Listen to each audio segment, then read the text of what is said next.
foot-tall beehives, fainting Elvis fans, communist paranoia, and the bomb. The years after World War II were filled with excitement as the economy exploded, politicians regrouped, and society changed dramatically.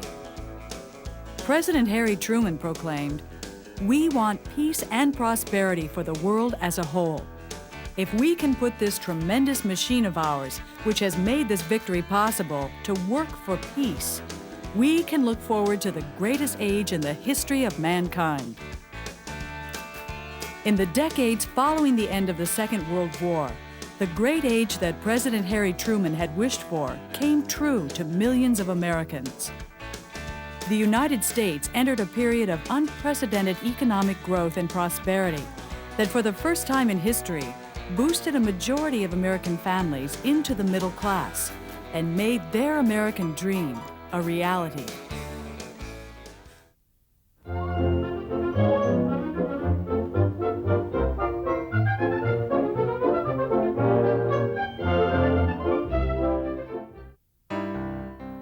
Tired of years of wartime shortages, Americans spent their money on the new consumer goods that poured out of American factories.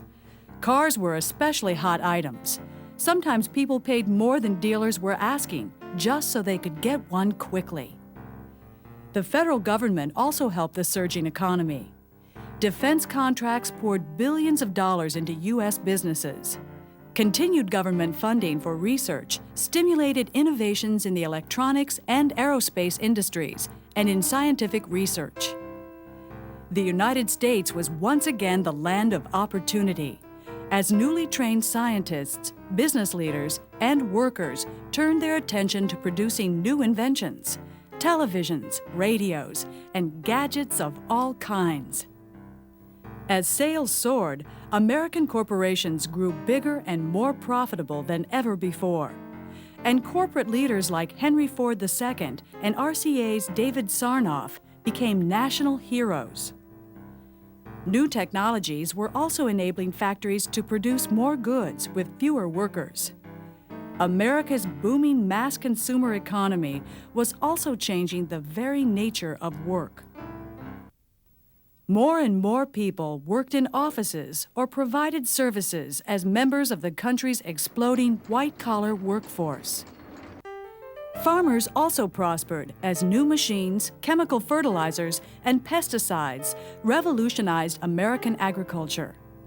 In 1910, one farmer could feed 8 people a year. By 1950, one farmer fed 15.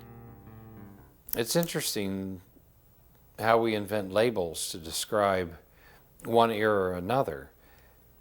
And sometimes we call the period after 1945, after the end of World War II, the affluent era. But that hides the other side of America that remained mired in poverty, in substandard housing, who couldn't achieve the American dream. Not everyone participated in the prosperity of the post-war era. Many American women who had worked during the war were sent home to make room for returning GIs. African Americans and other minorities found that racial discrimination let them climb only so far up the economic ladder of opportunity. Many Americans still lived in poverty. These were real problems, and President Harry Truman figured he had the solution.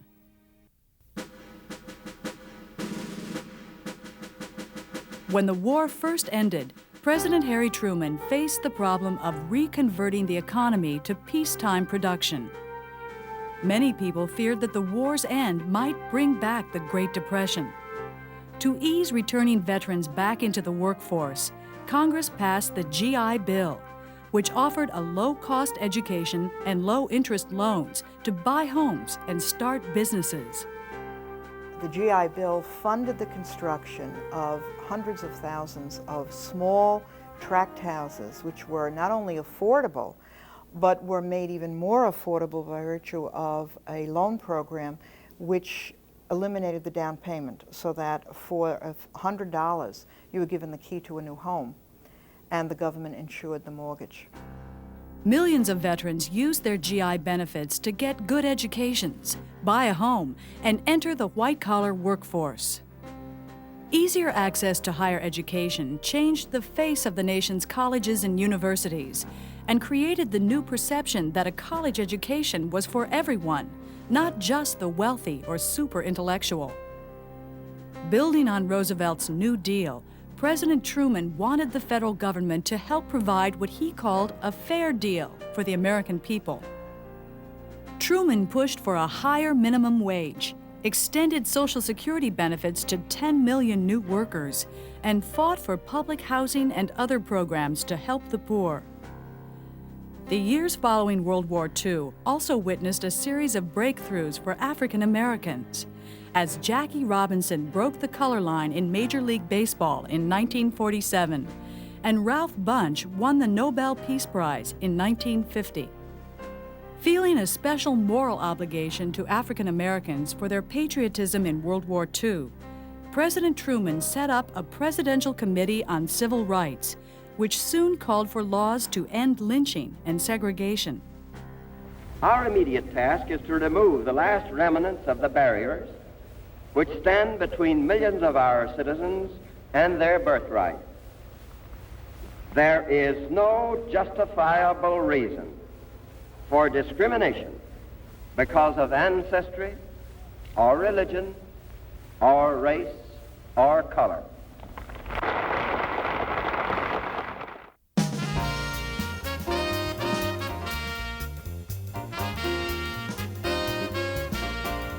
This is Levittown, all yours for $58.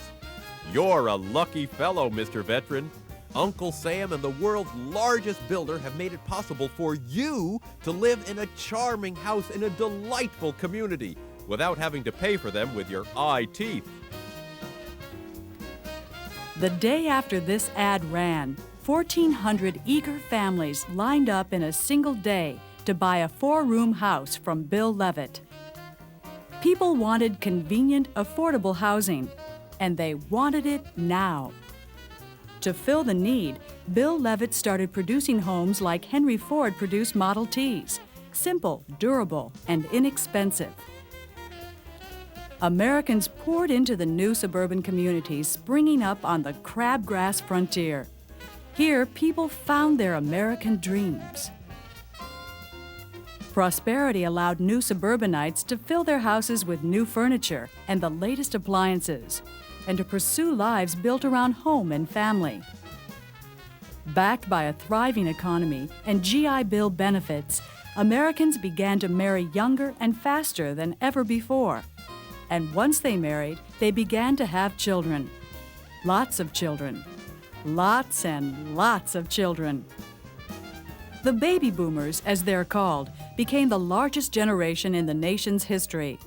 They would grow up in the most affluent society in the history of the world and share their homes with an invention that would transform American civilization. Retreating into their new playrooms and dens, Americans spent their evenings with their eyes glued to the set. By the 1960s, Americans on average spent more time watching television than doing anything else but sleep and work.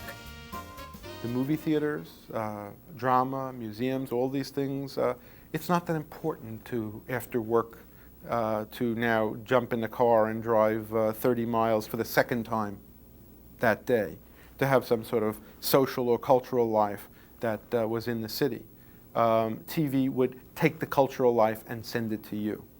From the very beginning, advertising was the life's blood of television, which was unsurpassed in its ability to sell standardized products to a mass audience. Soon, more advertising dollars were spent on television than on any other medium. Television shows like Ozzie and Harriet and Father Knows Best reflected Americans' interest in home and family. They showed Americans what the perfect family should look like: a strong father with a good job, a sweet mother who cooked and took care of the home, and well-behaved, if sometimes mischievous, children.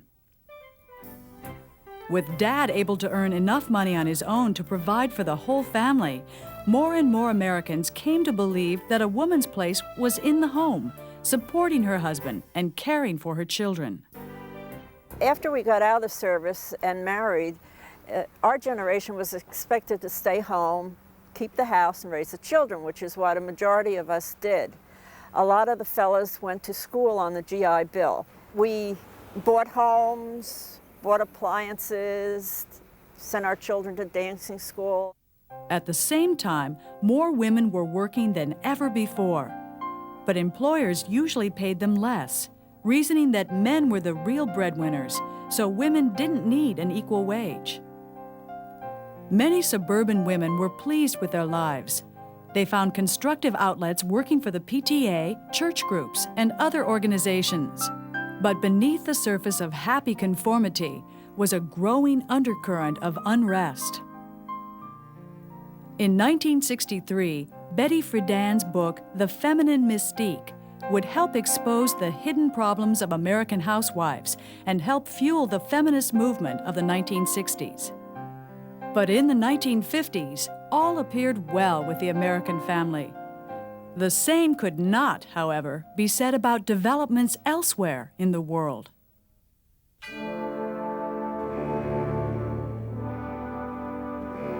During World War II, the United States and the Soviet Union had been allies against Nazi Germany. But after the war, that alliance quickly disintegrated.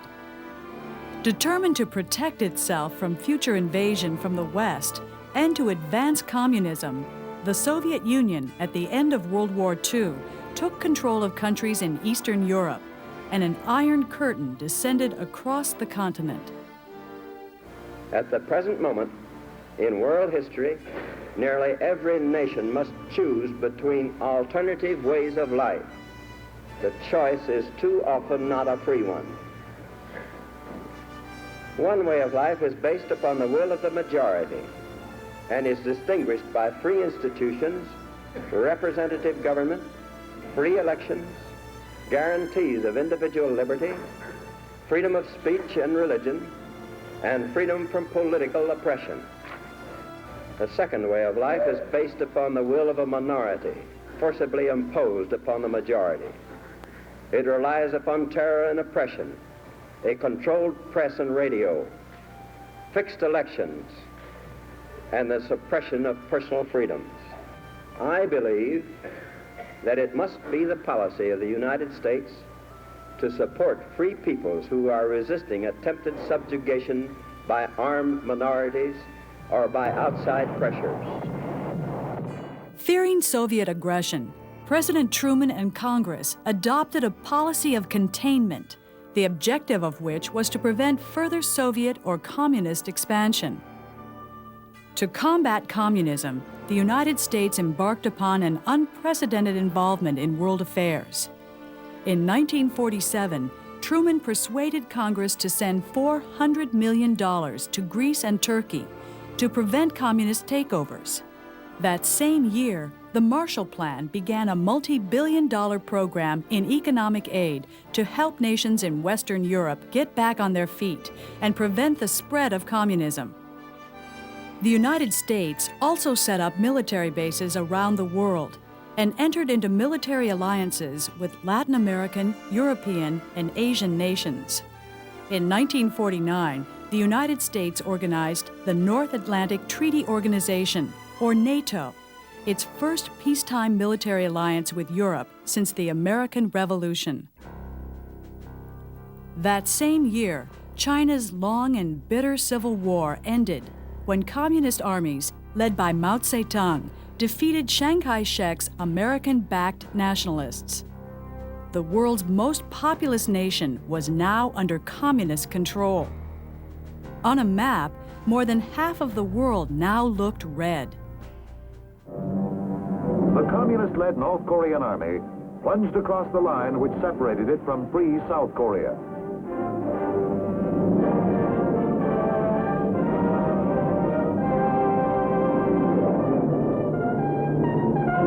And now, once again, the soldier was on foreign soil, making his soldier's way through the kind of troubles which had always beset his brothers. When communist North Korea invaded South Korea in 1950, the Cold War turned hot. Truman sent American troops into Korea and anticipated a quick victory. But when troops from the United States and its UN allies got too close to the Chinese border, 33 Chinese divisions poured into North Korea and pushed them back to the 38th parallel. In 1952, Americans elected Dwight D. Eisenhower president. Threatening the use of nuclear force, Eisenhower prodded the North Koreans into signing a ceasefire in 1953. By then, more than 54,000 Americans had lost their lives. Determined not just to contain, but to roll back communist expansion, President Eisenhower wanted to increase American military strength. Afraid that the United States' nuclear advantage would put them at the mercy of the United States, the Soviet Union accelerated its own missile program. The nuclear arms race was on. Fears soared as each country rushed to develop and test hydrogen bombs, 1,000 times more powerful than the atomic bombs the United States had dropped on Japan at the end of World War II. The arms race between Soviets and Americans would last for close to 40 years. By the time the Cold War ended in 1991, it had cost trillions of dollars and created enough nuclear weapons to destroy the world many times over. Duck and cover. Remember what to do, friends. Now tell me right out loud. What are you supposed to do when you see the flash? Duck and cover. Duck and cover. The possibility of nuclear war struck terror in the hearts of Americans. When the air raid sirens blew, children were drilled to duck and cover. They crouched under their desks or marched to basement air raid shelters stockpiled with food and water. Some families built bomb shelters in their own backyards so they could live through a nuclear attack. This is a modern home. This is a prepared home in the nuclear age. The housekeeping problem of living in a shelter will begin as soon as the shelter is occupied. All shelters should include clothing, bedding, rubber sheets and special equipment for the sick, writing materials, reading materials, games and amusement for the children.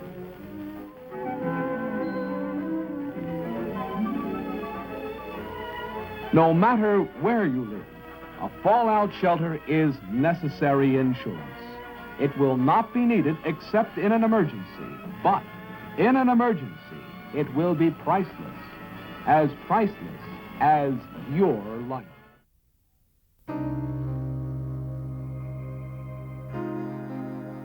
Are you a member of the Communist Party? Or have you ever been a member of the Communist Party? It was the $64,000 question. Answer correctly, and your life might return to normal.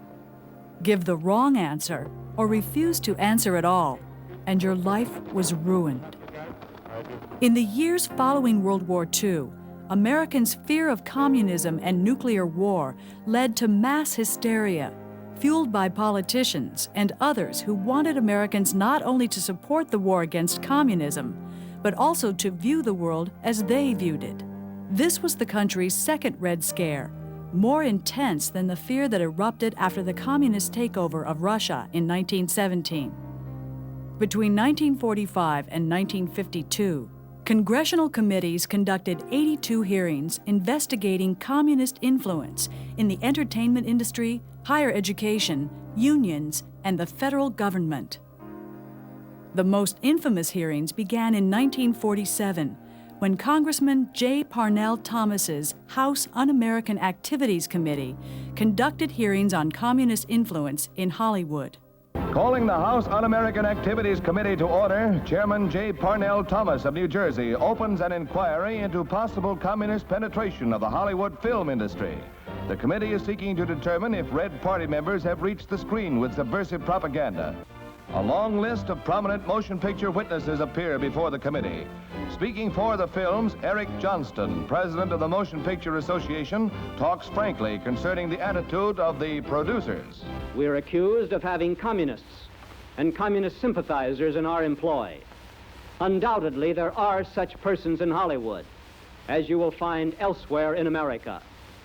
But we neither shield nor defend them. We want them exposed. Witnesses were forced not only to tell about their own activities and beliefs, but to talk about their friends and co-workers. Invoking the First Amendment, which protects the right to freedom of speech, a group of Hollywood writers and directors, known as the Hollywood 10, went to jail rather than answer questions about their political beliefs. Today, we call the anti-communist hysteria of the post-war McCarthyism, a name synonymous with the excesses of Republican Senator Joseph McCarthy of Wisconsin. Between 1950 and 1954, McCarthy ran a campaign of terror from his Senate subcommittee that curbed free speech, ruined many people's lives, and made people afraid to express political opinions different from hostile anti-communists. McCarthy's reckless and undocumented accusations against government employees and others won him tremendous political power and public support. Very few had the courage to speak out against McCarthy. One of the first was Margaret Chase Smith, a Republican senator from Maine, who condemned communist witch hunts on the Senate floor on June 1, 1950. The only thing necessary for the triumph of evil is for good men to do nothing. Those of us who shout the loudest about Americanism in making character assassinations are all too frequently those who, by our own words and acts, ignore some of the basic principles of Americanism. The right to criticize, the right to hold unpopular beliefs, the right to protest, the right of independent thought. Margaret Chase Smith. Despite its excesses, the Red Scare dragged on for years. McCarthy's fall from power finally came in 1954, when he went after supposed communists in the U.S. Army. Americans watching the hearings on television were appalled by McCarthy's bullying of witnesses and falsification of evidence. No longer finding him a political asset, Republican senators joined their Democratic colleagues in a formal censure of McCarthy. His reign of terror was over.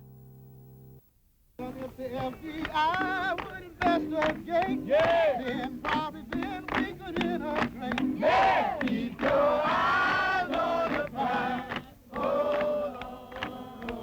In the years following World War II, African Americans were growing tired of the same old calls for patience. African Americans mobilized to end the American South's system of racial segregation and discrimination. After the war, NAACP lawyers mounted a constitutional challenge on segregation in the nation's schools on the grounds that separate education was inherently unequal. In 1954, the United States Supreme Court agreed. The court ruled that to separate children in school solely because of their race generates feelings of inferiority as to their status in the community that may affect their hearts and minds in a way unlikely ever to be undone.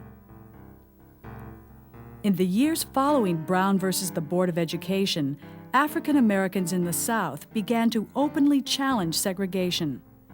In December 1955, Rosa Parks was arrested for refusing to give up her seat to a white person on a bus in Montgomery, Alabama. And a young minister by the name of Martin Luther King led black citizens in a year-long boycott of the city's buses. In December 1956, the Supreme Court ruled that Alabama laws segregating black passengers on public transportation was unconstitutional. The next year, Congress passed the first Civil Rights Act since Reconstruction to protect African Americans' ability to vote. White supremacists in the South struck back, organizing white citizens' councils to resist integration. I will not force my people to integrate against their will. I believe in the democratic processes and principles of government wherein the people determine the problems on the local level, which is their right.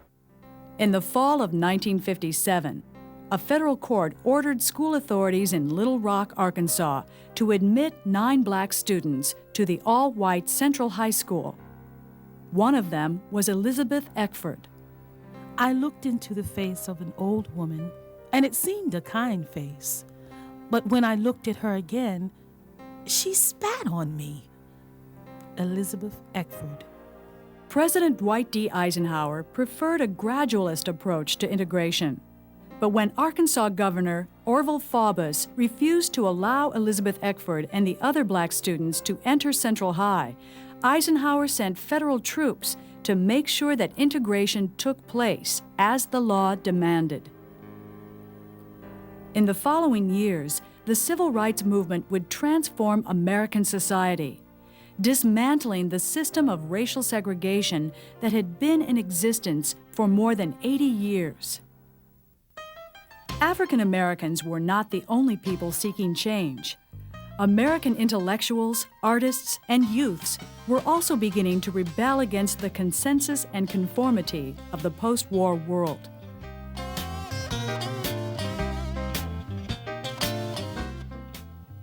For decades, Americans had believed that the return of prosperity would make the American dream a reality. But not everyone was happy. Rejecting artistic conventions, artists called abstract expressionists turned to their unconscious minds for inspiration.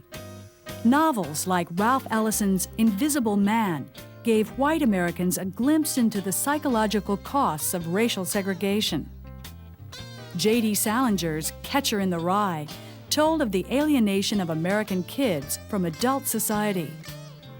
In the mid-1950s, Congress held hearings on yet another threat to the nation's future, juvenile delinquency, which expert witnesses insisted was caused by the evil influences of comic books, motion pictures, and other mass media. In the 1950s, teenagers found a new soundtrack for their lives in a music that emerged, like jazz before it, from the world of African Americans. They called it rock and roll. Other youthful rebels called beatniks criticized Americans' conformity and addiction to consumer goods. They wanted nothing to do with the organization man or middle-class suburbanites.